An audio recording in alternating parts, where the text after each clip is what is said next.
Namaste, kia ora, and thank you for the opportunity to be here.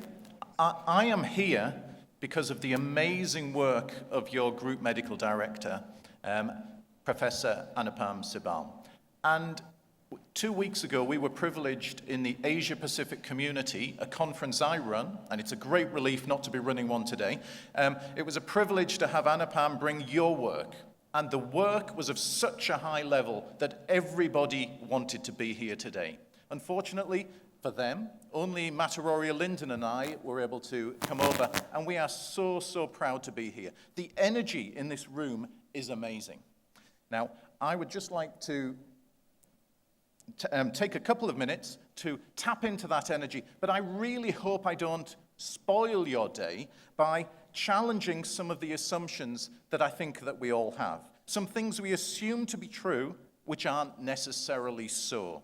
For example, and I hope this isn't as distressing for you as it is for me. This could be a little distressing.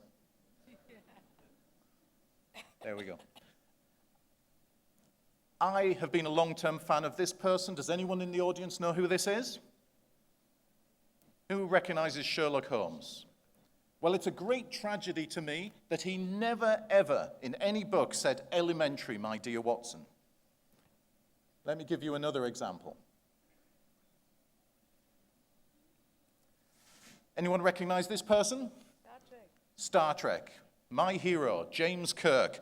Unfortunately, he never said, "Beam me up, Scotty." A true disaster. But maybe more relevant to you and I is this gentleman, Charles Darwin. Because Charles Darwin, and I'm a clinical geneticist by background, never said survival of the fittest. Now, what he did say was that those who learned to collaborate and improvise the best have prevailed. Now, let's just sit there with that thought for a while. Those who learned to collaborate and improvise the best have prevailed, not survival of the fittest.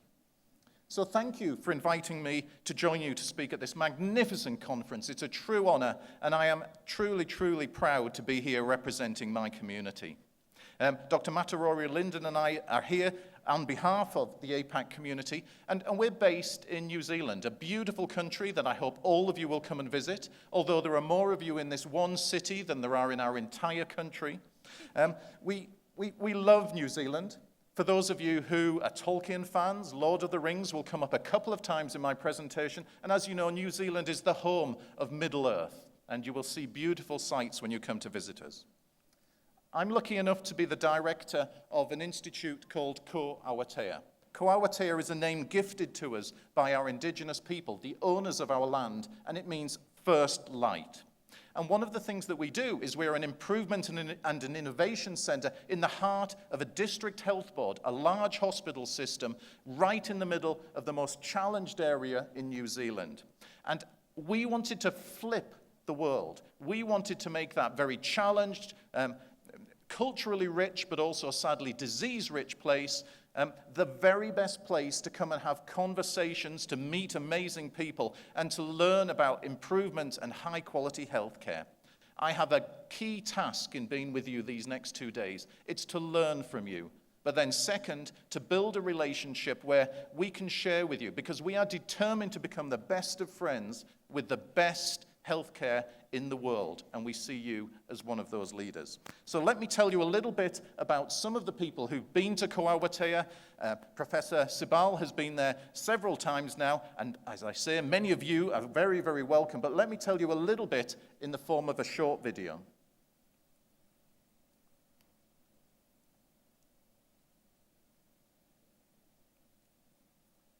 Or not.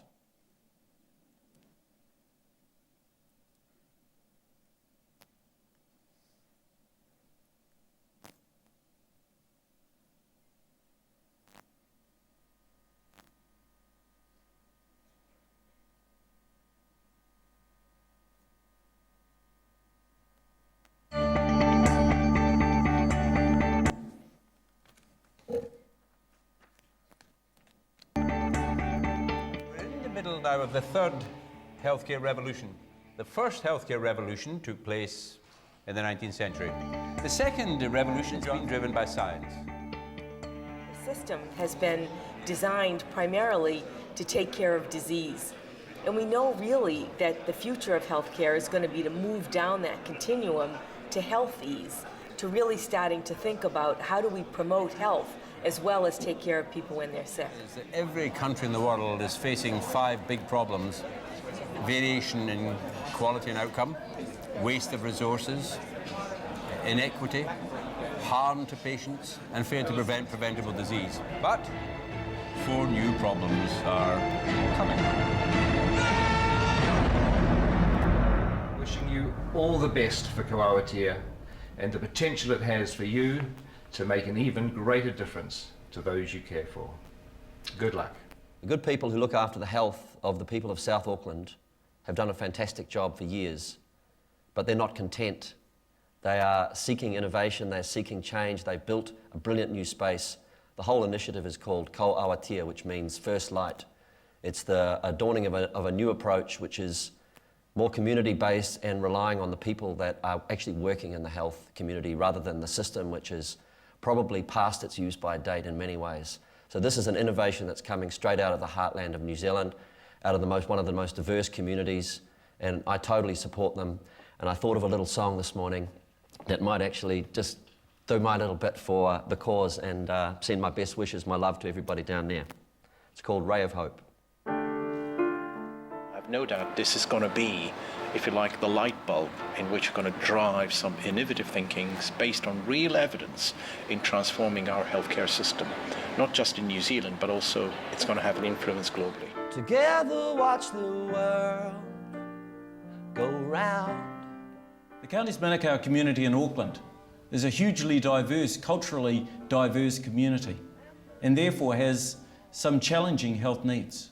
I totally support Ko Awatia, its aspirations, the dream that we have that our community, each one of our children and our people, will be in the very best health possible. And the brand new day will find us willing and prepared to learn, put the broken past behind us, let the days of love return.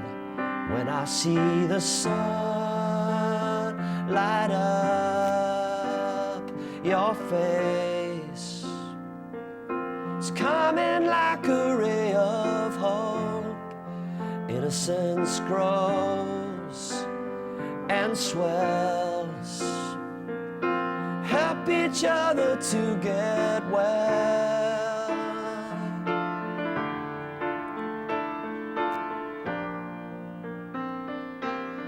Thank you. If you can take me back to the main talk now, please.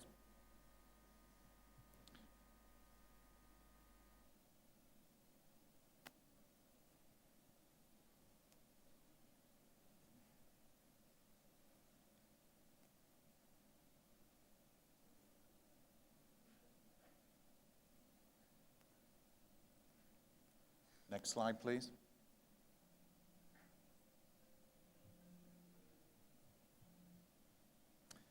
So, I am ever so excited and energized as I look out at you. I honestly can say I've never been in a place where there feels like there's so much energy. I can feel a gathering of the very best in the world in this room. There is so much that is good and strong. But I'll be honest with you, I'm worried. There is a darkness gathering amongst these glittering lights. Some behaviors and ways of working that seem to take us so far, but not far enough. Some behaviors I even think might drag us backwards. Perhaps you also share my sense of unease. Amidst all of this, there is still a sense that not all is well. We're in a war, as was described earlier, and I'm worried. I fear as I look over my shoulder that if we continue just to do the same, we will not improve fast enough to win this war. So I keep asking myself, why am I worried? That worry I can feel in the pit of my stomach isn't new. So let me tell you a short story about when I can first remember feeling that worry. Where were you when you were 12? Let me take you back to when I was 12. Maybe like me, you're thinking of the 70s.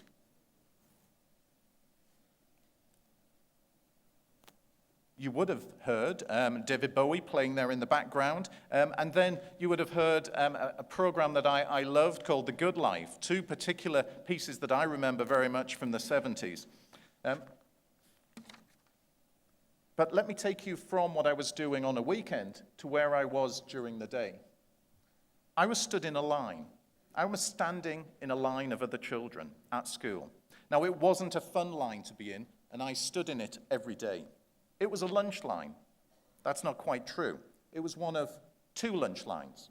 At my school, at lunchtime, there were two queues. One queue for the children who paid, another queue for the children who got free school meals like I did. How each class was divided was obvious to everybody and miserably inescapable to those of us standing in the wrong line waiting for lunch. My two friends and I stood in that free lunch school line every day. We ate in a different place and at a different time. We may have even eaten different food from all I can remember.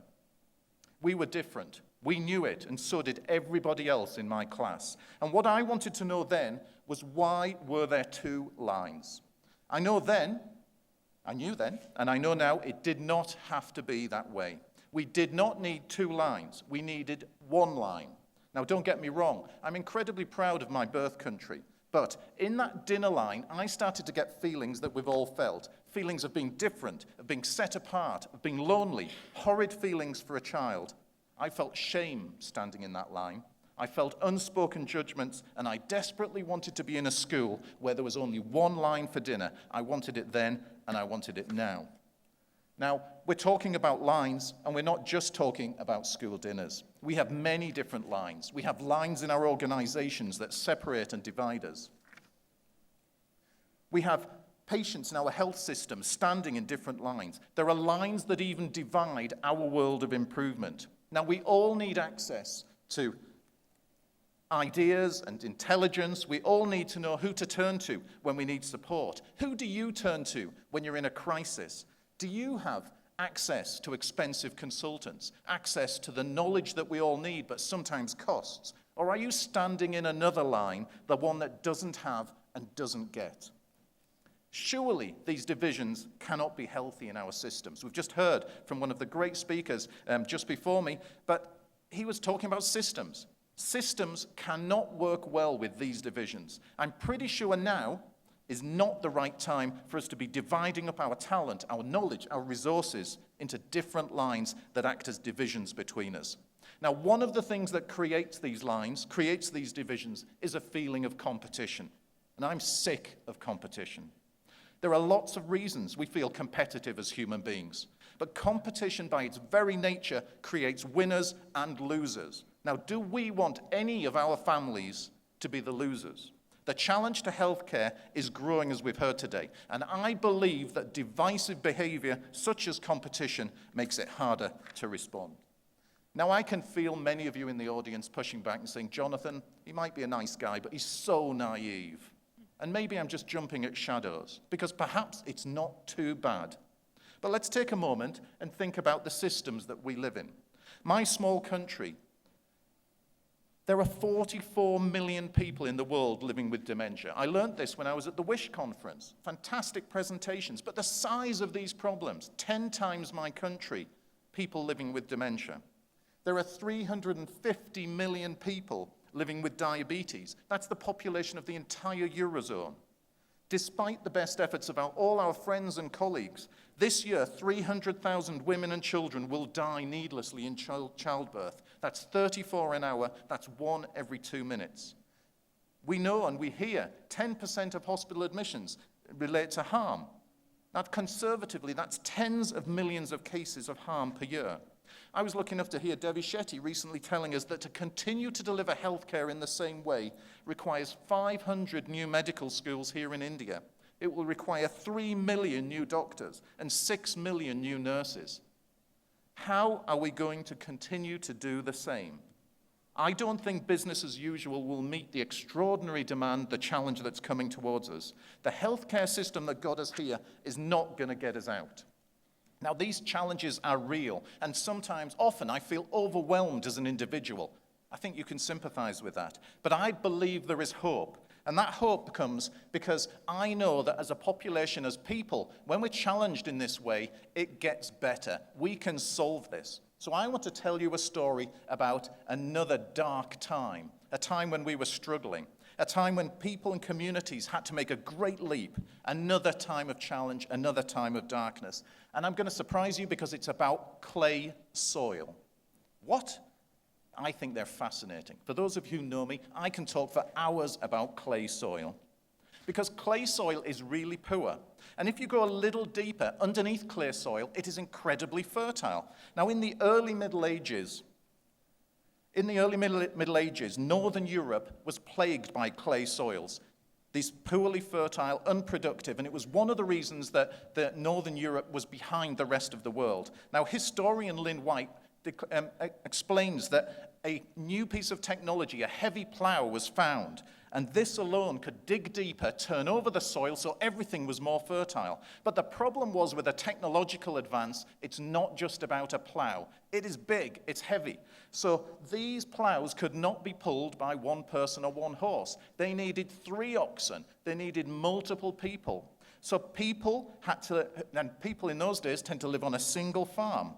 No one family owned all the resources to solve this huge challenge. So to manage it, to allow the field rotation, the heavier plow, the horses, the multiple oxen, people had to let go of old groupings and ways of working and bring themselves into a new social structure. People shared fields. People shared oxen. People took a risk, collaborated, reshaped, and reformed. And what it teaches me is that we can change systems. Imagine what it would mean for you to share your oxen, your fields, your technology with each other. I think you do that brilliantly within Apollo, but what about the bigger system, the world? How do we share? So if you take that example, we know that what those stories tell us is we need people, amazing people like you. We need knowledge that is shared everywhere, not at cost. That we need technology, the right technology that works with that. So these 3 steps are what I'm going to talk about very quickly. And I'm only going to touch very briefly because I need to give some speed to this presentation to finish on time. But those 3 things together add up to the speed of transformation we need to win this war. Knowledge. We are perfectly designed to not share and learn together. You have to peer over the hedge to find out what's going on anywhere else. We deliberately have to change that because everybody wants to learn. I am tired of going to one ward that has fixed the problem that exists in the ward next door. How can we live with that? Edwards Deming told us, the father of quality improvement, he predicted that with competition comes opaque walls between us that stop us learning. Imagine if in the face of competition, insecurity, loneliness, that darkness, if you could call out, help each other, give knowledge away, expect no payment other than reciprocation. I'm here to learn from you. You can have everything we have free. But how do we do that every day, every time? We are perfectly designed not to learn from each other. This might work.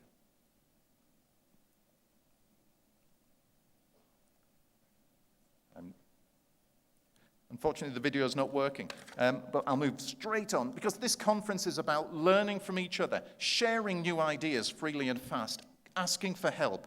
How do we make it possible to do it not just today and tomorrow, but 365 days of the year? How do we get people out of separate lines into one line? How do we join up the global knowledge, and how do we get the technology to do this fast? So I'm going to be brave and offer you an agenda, because what I think is happening is that we need a learning and an improvement system that is global. So we do this together all the time. Because I think we need to know what's been done. Now, isn't it crazy that 2015, we cannot easily find out who's solved a problem anywhere in the world? Often you have to pay for it, so we can't do that. How do you identify who's worrying about the same thing as you? It's hard unless you know lots of people. Can't do that. How do we understand what the next challenge is? What are they talking about over in England, or in Germany, or in New Zealand, or here in India that is coming my way? What's coming next? Can't do that. So I'm going to hopefully show you a video right now that will give you a product that we've designed and want to share with you, our partnership with you, hopefully around sharing knowledge.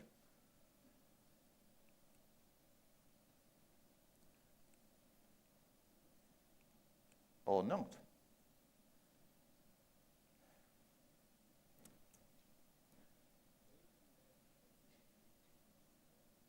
We'll just give it 1 second and see if we can pull this one back.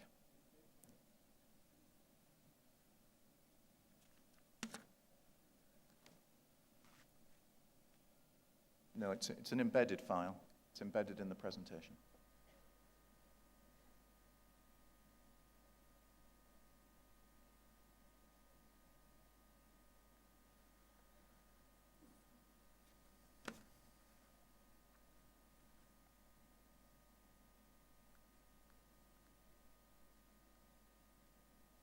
That's the next one. That's not the same video. Okay, let's keep going because I'm conscious of time.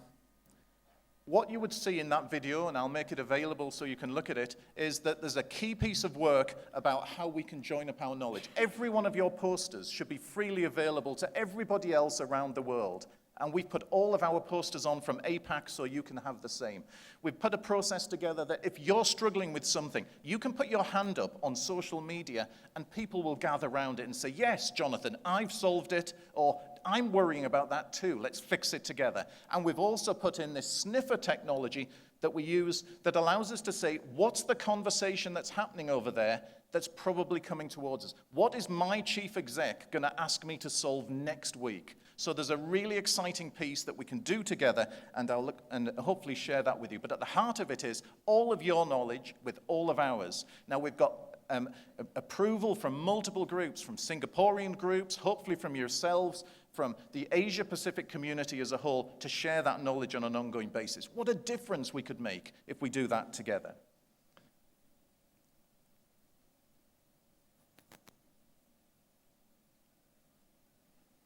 Okay.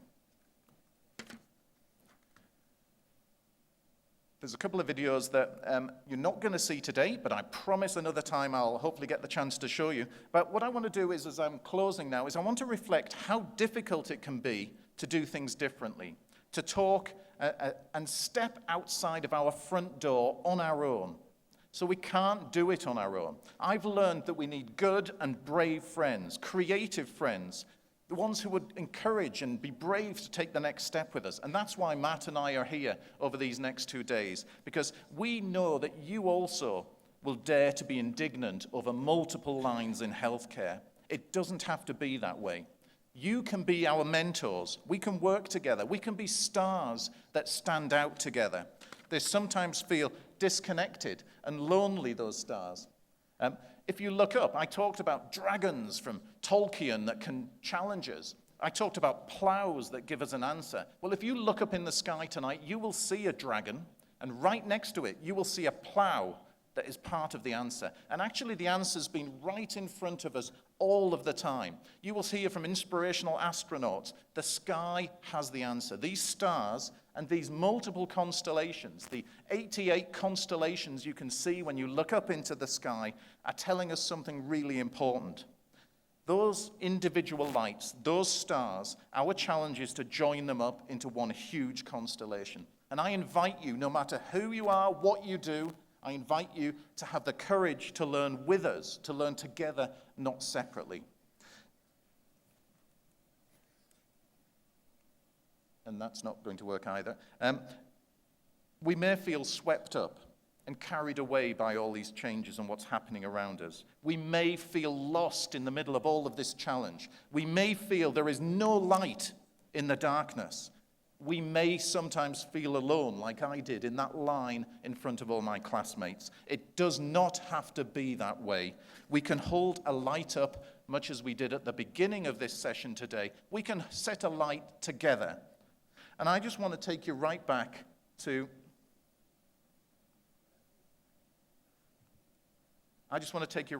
where we started.